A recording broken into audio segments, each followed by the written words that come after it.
अगर आप भी चाहते हैं डमरू म्यूजिक का ऑडियो वीडियो सबसे पहले आप तक पहुंचे तो लाल कलर के बटन दबा के चैनल को सब्सक्राइब करें और साथ में बेल आइकन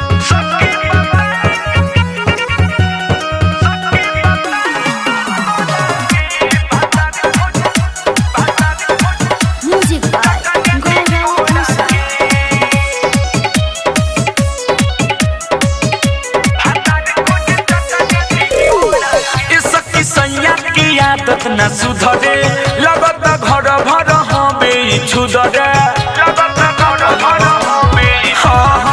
इसकी सैया की आदत न सुधरे लगत घर भर हमे छुदरे लगल भर भर छोड़ के सखी बताई कर तोरा के भतर खोज चटनी टिकोरा के सखी बताई कर तोरा के भतर खोज चटनी टिकोरा के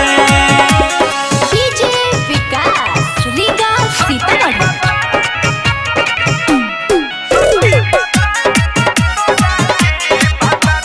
अलबेला रिकॉर्डिंग स्टूडियो गढ़ी में Nepal.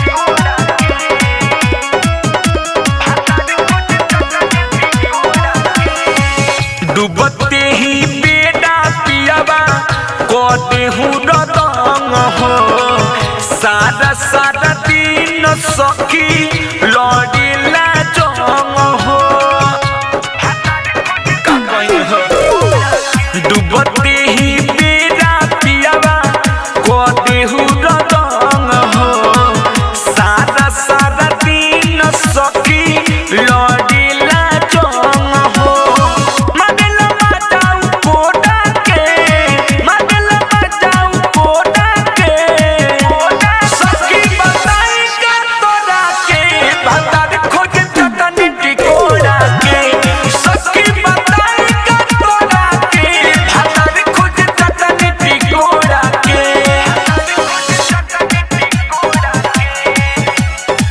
Music by Gaurav Ghoshal.